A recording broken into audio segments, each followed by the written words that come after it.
Olá, boa noite, turma.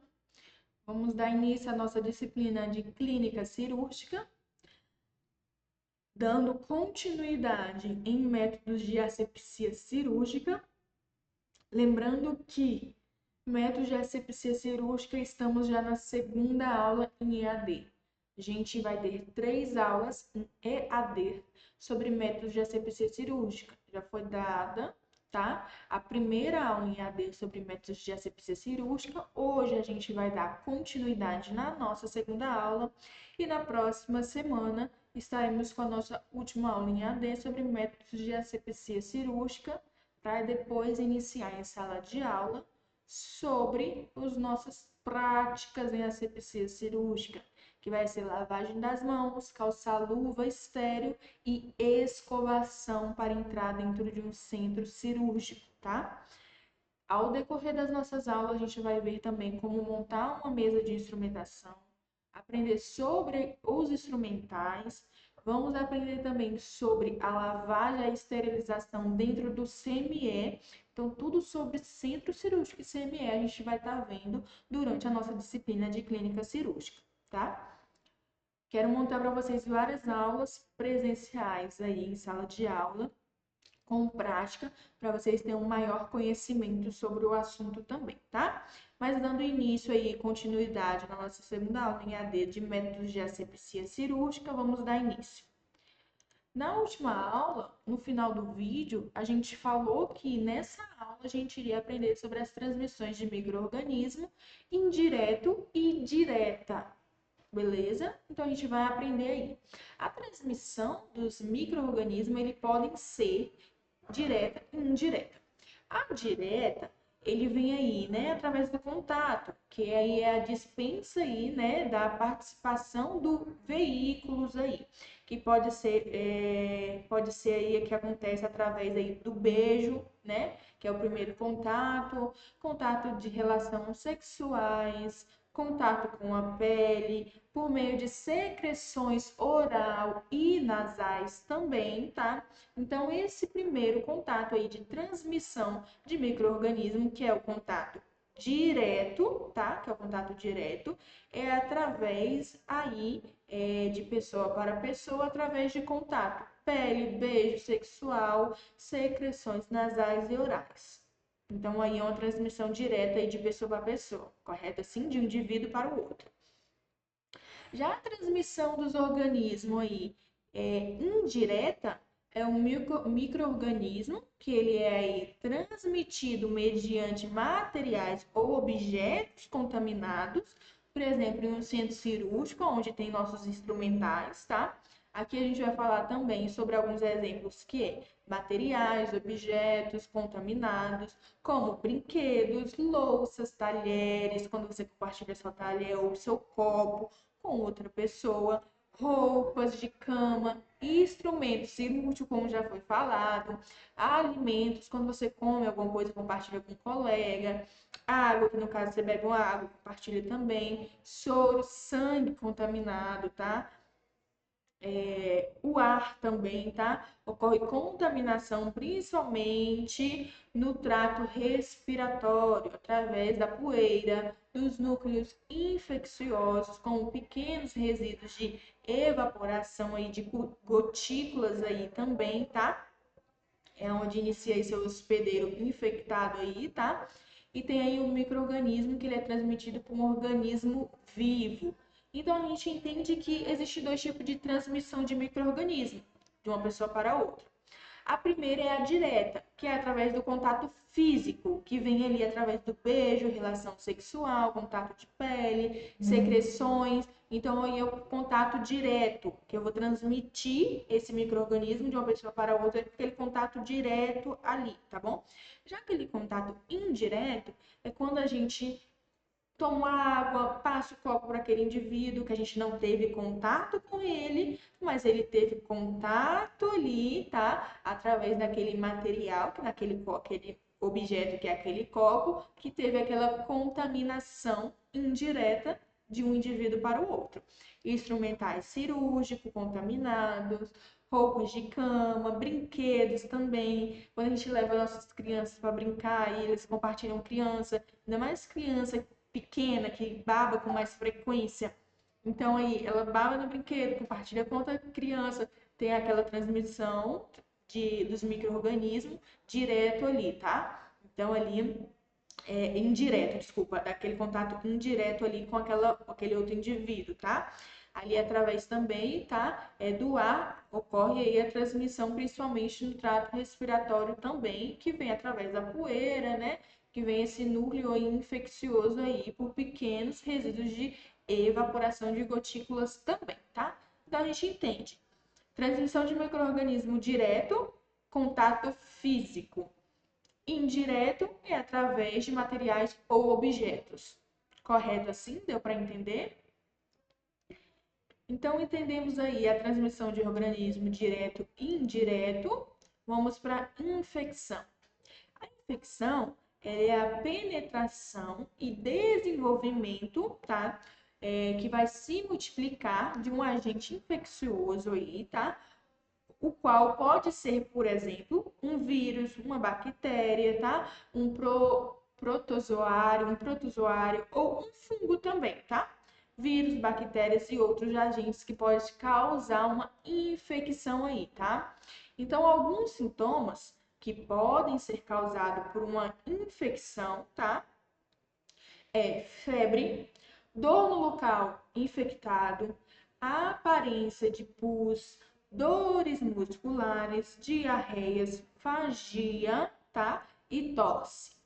Se um paciente chega para você com algum desses sintomas, tá? Que podem ser causados por infecções, vocês já vão identificar que ali aconteceu uma infecção, um processo de infecção, tá? Que pode ser causado por vírus, bactérias, fungos, entre outros agentes também. Então, aqui é para a gente identificar o que é a infecção, tá? Que vem através da penetração e desenvolvimento aí desses vírus, bactérias e esses outros agentes infecciosos aí, tá? Então, a gente entende que os sintomas que podem causar, que causa, né, são causadores de infecções, são esses que estão na tela. Febre, dor no local da infecção, aparência de pus, dores musculares, diarreia, fadiga e tosse. Então, a gente entendeu o que é a infecção, entendemos como identificar aí os sintomas, tá? Então, chegou um paciente para você com esses sintomas, você pode entender que pode ser causada por uma infecção. Aí você vai descobrir a partir daí qual que é essa infecção, como que causou essa infecção, tá? Qual agentes aí que causou essa infecção também, tá bom? Classificação de artigos hospitalares.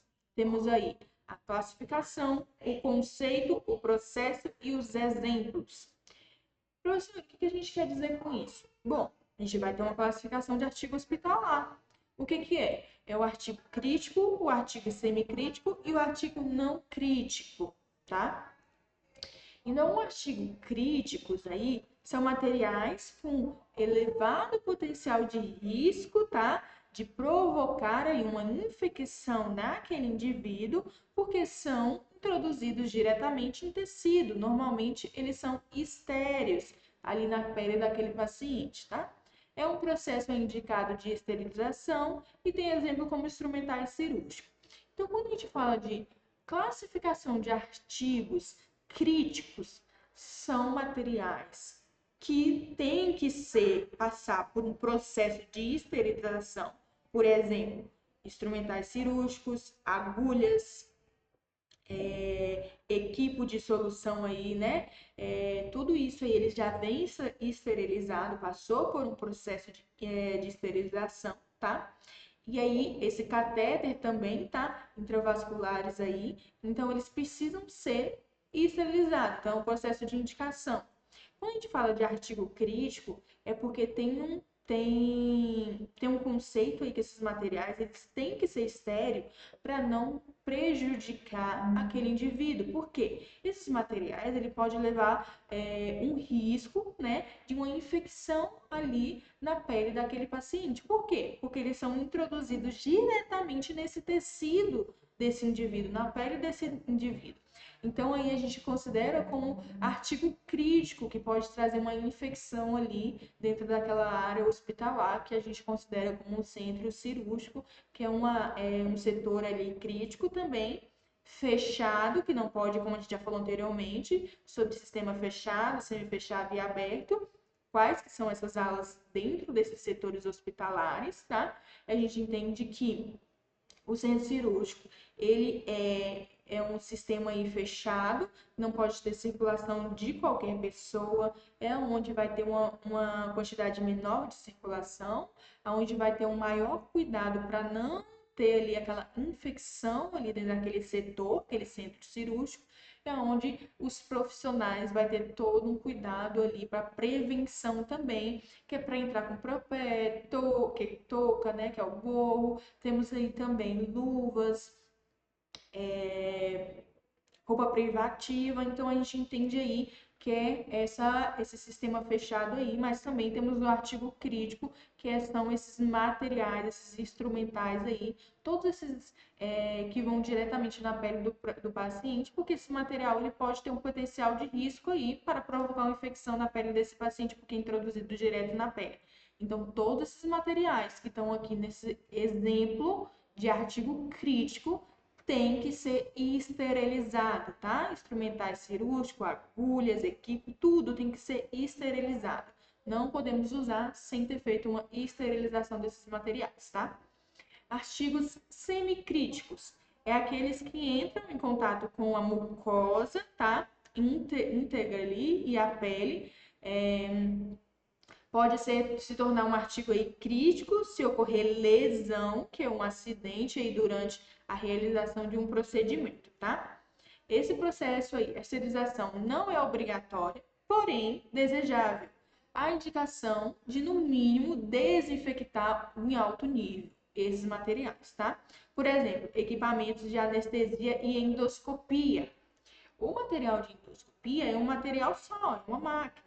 Só que todo aquele material ali, ele passa por um processo ali de desinfecção ali de alto nível, para não levar uma contaminação ali naquele contato direto com a mucosa daquele indivíduo, tá bom? Então, o artigo aí é semicrítico. Não tem necessidade da esterilização, é obrigado, mas sim é indicado, tá? A fazer uma desinfecção aí de alto nível, por exemplo, em equipamentos de anestesia e endoscopias. Ok, até aqui. Artigos não críticos, materiais que entram em contato somente com a pele íntegra e geralmente oferecem baixo risco de infecção. A gente entende que são materiais que ele tem contato com a nossa pele, tá? Mas nossa pele superficial, mas não tem contato ali, tá? De introdução diretamente no tecido ou em mucosa, tá bom? Então, aí, dependendo aí do grau de contaminação, pode ser submetido à limpeza de desinfecção aí de baixo ao médio nível. Por exemplo, aí, como o nosso papagaio, nosso termômetro, por exemplo. O termômetro, ele é utilizado ali na nossa pele, nas nossas axilas, para ser exato, tá? É um artigo não crítico, porque não haverá um tipo de contaminação ali, mas sim uma infecção. Então, você pode ali tirar aquela contaminação, fazendo a limpeza da pele e até mesmo daquele material. Que ali a gente entra como uma limpeza de desinfecção ali de médio ou baixo nível. Por exemplo, o termômetro de paciente em paciente, você utilizou o termômetro em um paciente, você vai fazer a limpeza com álcool 70 e algodão naquela ponta daquele termômetro para usar no próximo paciente. Então a gente entra aí com a desinfecção aí de baixo nível, correto? Ter aqui. Então essas são as classificações de artigos hospitalares, tá? Lembre-se uma coisa, como foi falado anteriormente, sobre classificações de artigo hospitalar, crítico, não crítico e semicrítico, a gente tem que entender que aquilo é para evitar uma contaminação, evitar uma infecção hospitalar, entre outros diversos também. Então, para a gente se prevenir, nós como profissional, o que a gente tem que fazer? Vou ter um lembrete aqui para vocês. As lavagens das mãos, tá? É a nossa principal ferramenta de trabalho. Por quê? As nossas mãos é o que a gente utiliza como nosso principal ferramenta, então a gente precisa utilizar elas com elas limpas. Então, o que a gente tem que fazer? É importante salientar. Vou sempre reforçar para vocês sobre limpeza das mãos, lavagem das mãos, escovação da mão, saber calçar uma luva estéril para não contaminar e não te prejudicar ou prejudicar o paciente. Então, é importante salientar que desde os tempos antigos, mesmo desconhecendo a cadeia de infecção, o homem já se preocupava com a asepsia e queimava os móveis utilizados aí pelos mortos. Então, se antigamente eles tinham esse cuidado manteve. Óbvio que com outros, né, outras técnicas aí para evitar essa infecção, essa contaminação aí de um ser humano para o outro, tá? Então aí, separavam aí utensílios de higiene, se preocupavam com com o ambiente aí, né, controlar as doenças aí. Então a gente tem que lembrar que como as nossas mãos é as nossas principais ferramentas de trabalho, a gente precisa fazer essa lavagem das mãos correta, a gente precisa fazer aí a escovação correta também. Então, é um lembrete que eu sempre vou falar para vocês. Lavagem das mãos é muito importante. Antes do atendimento ao paciente, pós um atendimento com o paciente, pós procedimento, mesmo usando luva, antes de colocar a luva, posso colocar a luva, sempre fazer a lavagem das mãos, tá? É só um lembrete aí para vocês. Quando devemos lavar as mãos? Falei anteriormente, mas agora eu vou falar em pauta também para vocês, tá? No início e no final de um turno de trabalho, antes de preparar medicação para qualquer indivíduo, qualquer paciente. Ah, eu vou preparar duas medicações para dois pacientes. Prepara uma, administra, lava a mão, faz outra preparação, administra, lava a mão novamente, tá? Antes e pós o uso de luvas, como eu falei para vocês, tá? Ao utilizar o banheiro, óbvio, isso aí é higiene de uso pessoal, tá? Antes e depois de contato com o paciente, independente de você estar com luva ou não, você vai fazer essa lavagem das mãos, tá? Depois de manusear materiais contaminados, por exemplo, no CME, que a gente usa uma luva de borracha para fazer a lavagem daqueles materiais, mesmo após, vocês vão lavar as mãos também, tá? Então, ali, após manusear ali, né, materiais contaminados, mesmo quando as luvas tenham sido usadas, como foi falado anteriormente, tá?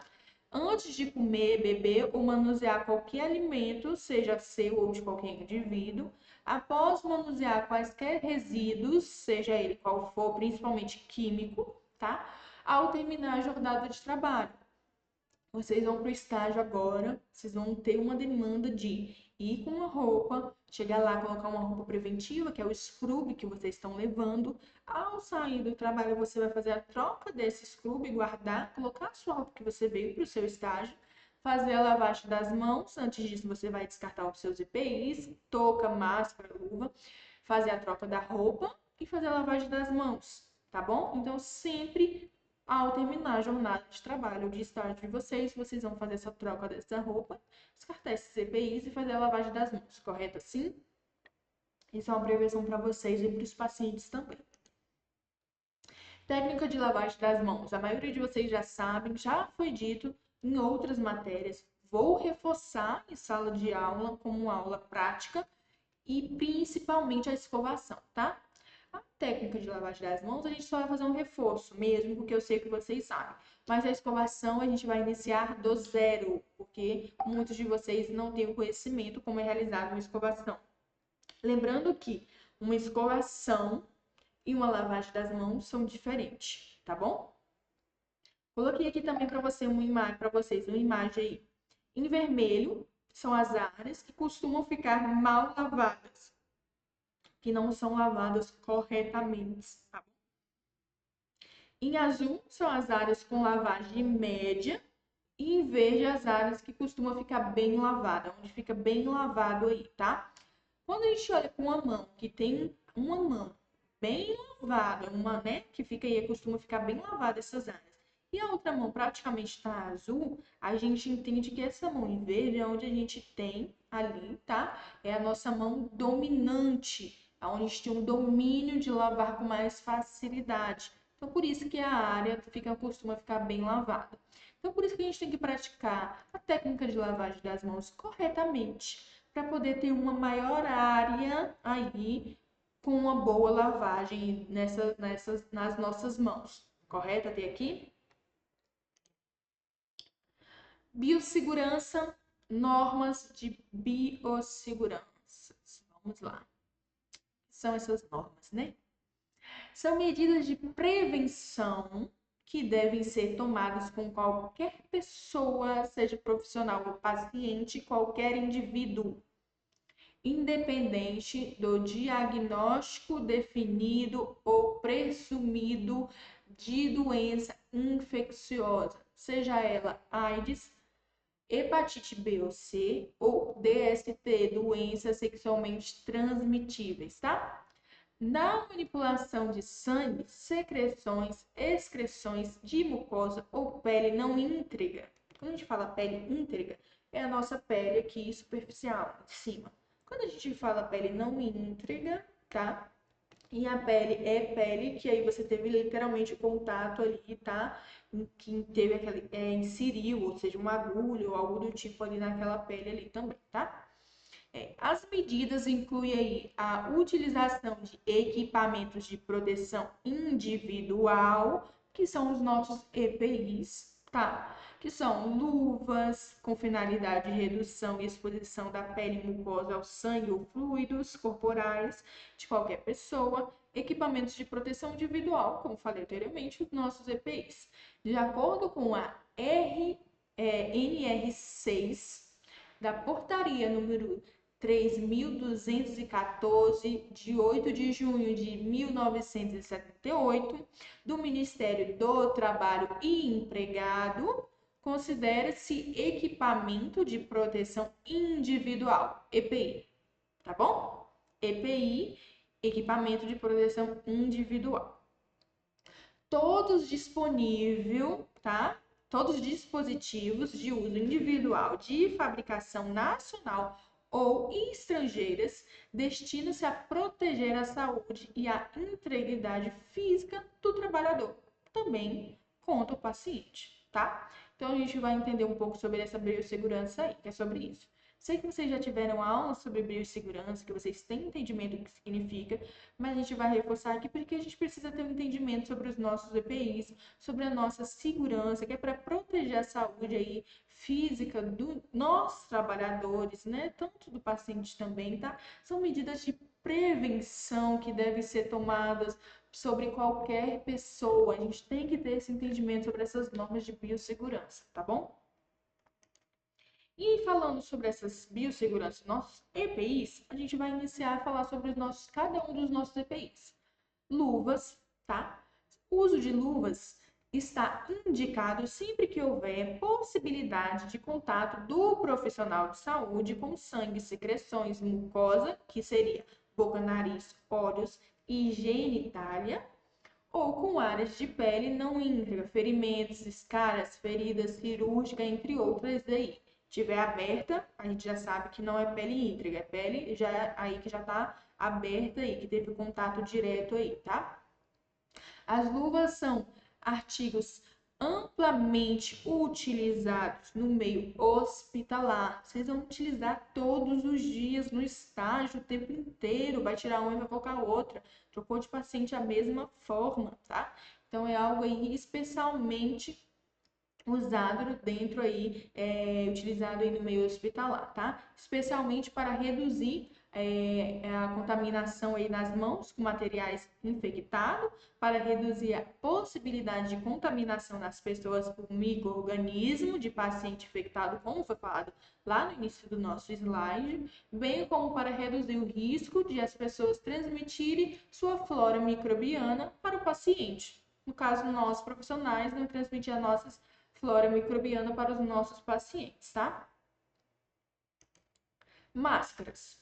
Devem ser utilizadas em todo o ambiente hospitalar. 24 horas, vocês não vão andar sem máscara, vocês vão andar com máscara no estágio de vocês, tá? E também durante todo o procedimento em que existam possibilidade de sangue e outros fluidos corporais, tá? Que possa vir atingir as mucosas, como boca e nariz do profissional de saúde, tá? Para evitar qualquer tipo de contaminação aí. Por exemplo, durante a aspiração de vias aéreas e digestivas, máscara e luva. Durante o parto vaginal ou cesariano, também dentro de um centro cirúrgico, tá como técnico de enfermagem, tá como circulante no centro cirúrgico, também vai utilizar luva, também vai utilizar máscara, tá? Na manipulação aí de medicamentos ou substâncias tóxicas e coleta de secreção, entre outros. Qualquer paciente que vocês for atender na sala de medicamentos, vocês vão estar de luva e vão estar de máscara também, tá? A máscara, eu trouxe dois tipos de... Vou levar na sala de aula esses dois tipos de máscara para vocês verem a diferença de uma para com outra. Da mesma forma que a gente sabe o entendimento da luva estéreo para a luva de procedimento, a gente tem a nossa máscara cirúrgica e a nossa máscara N95, tá? Que eu vou levar para vocês visualizarem em sala de aula. Máscara cirúrgica. Produzida industrialmente com materiais específicos e descartáveis. Toda máscara e luva é descartável, tá? Não é reutilizado. Capote também não é reutilizado, a não ser que for um capote preventivo, que aí eles têm um lugar específico para lavar, tá? A única coisa que não são descartável é aquele protetor facial e aquele óculos de proteção, que aí tem uma questão de higienização para ser usado novamente, correto? Então, aí, voltando para a nossa máscara, que é um produto descartável, a máscara cirúrgica, ela normalmente é utilizada por profissionais da saúde durante procedimentos. Ela apresenta como diferentes aí, um material que filtra ali, né, partículas menores que o tecido são comum também, e tem a presença aí de um arame aí, né, que permite uma melhor adequação aí ao controle na área do nariz, minimizando aí fresca e aumento de proteção. Quando a gente fala de máscara cirúrgica, é a nossa máscara padrão. Lembra que quando a gente vai colocar uma máscara, ela não tem um ajustável aqui para você ajustar de acordo aqui com a sua face, com o seu nariz aqui, para regular no seu rosto, tá? É a presença desse arame que a gente está falando aqui agora. Então, máscara cirúrgica é aquela máscara comum que a gente utiliza.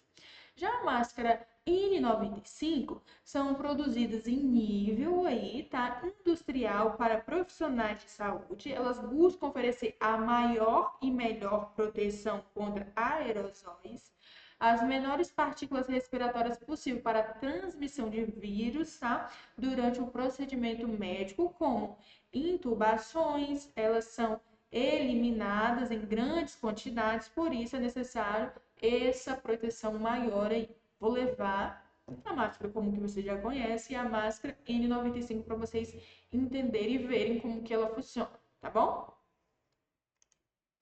Óculos de proteção devem ser utilizados durante os procedimentos em que existam possibilidade de sangue e outros fluidos corporais que atinjam os olhos do profissional da saúde.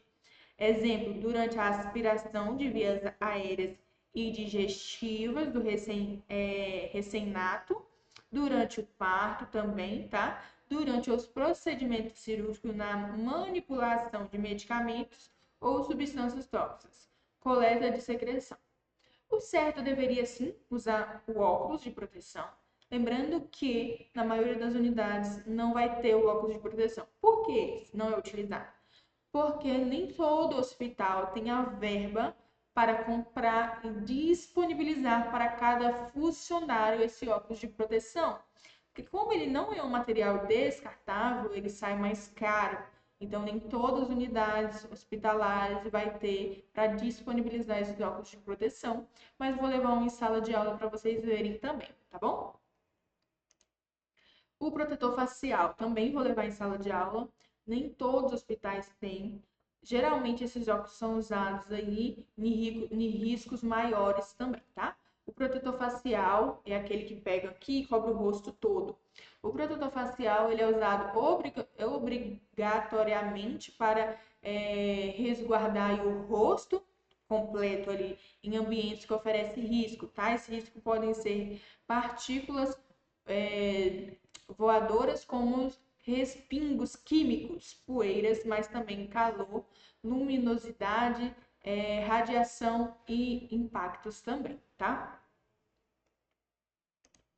Aventais. Devem ser utilizados os procedimentos em que existam possibilidade de respingos de sangue e outros fluidos corporais ou superfície contaminada, exemplo, durante a aspiração também, tá?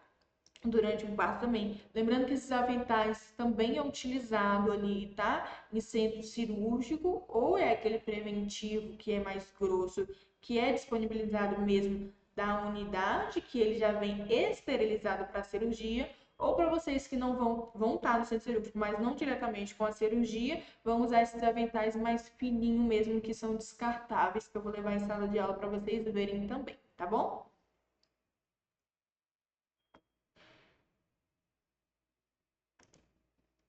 Gorro e propés. Lembrando que o gorro e propés, eles são as mesma coisa. A gente usa como propé, que é uma touca, que é o nosso gorro, que a gente usa para tampar o nosso cabelo. Então, a gente vai utilizar ele nos pés também. Por isso que eu coloquei junto, gorro e propés, tá? O gorro, ele é a proteção para o couro cabeludo. Deve ser utilizado o manuseio, medicamentos e alimentos, bem como em hospitais, como no centro cirúrgico. Como eu já falei, no centro cirúrgico você sempre vai usar touca. Na enfermaria vocês não usam touca, mas no centro cirúrgico, no CME, tudo vocês usam touca, tá? O propé também é centro cirúrgico, você não precisa usar propé na enfermaria, mas no centro cirúrgico você precisa. Proteção para os pés, mas não despreze o uso de calçado fechado. Você vai usar seu calçado e vai colocar o propé em cima, tá? Vou levar também para mostrar para vocês como que funciona. Evita aí levar a contaminação de um ambiente externo para um interno, tá? Como o centro cirúrgico. Você sai da enfermaria e você vai para o centro cirúrgico. Você pode levar uma contaminação. Então, para isso não ocorrer, quando chega na porta do centro cirúrgico, você calça o seu propé e entra no centro cirúrgico, tá bom? Orientações sobre a retirada dos equipamentos de proteção individuais, que são os nossos EPIs. Coloquei aqui como que faz a retirada de cada um, tá? A indicação é que a retirada dos EPIs siga a seguinte ordem. Ela tem uma ordem a ser seguida para evitar a contaminação, já que você usou ele para evitar uma contaminação. Primeiro você vai tirar as suas luvas. Após tirar as luvas, você vai tirar o seu avental ou capote cirúrgico, tá? Óculos ou protetor facial. Máscara cirúrgica é a última. Então a gente entende. Primeiro aí, luva, avental, óculos e máscara, correto?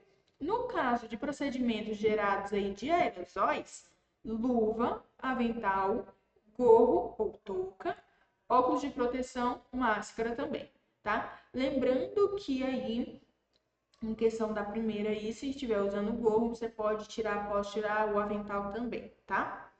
Então aqui a gente tem esse entendimento de orientação sobre a retirada de cada EPI nosso, né, durante qualquer tipo de procedimento. O primeiro sempre vai ser a luva e o último sempre vai ser a máscara, tá bom? Só para a gente ter esse entendimento aí. Vamos fazer uma atividade em sala de aula sobre os nossos primeiros conteúdos, tá? Na quinta-feira, que foi sobre classificação de centro cirúrgico, tempo cirúrgico, porte cirúrgico, para ver se vocês teve um maior entendimento.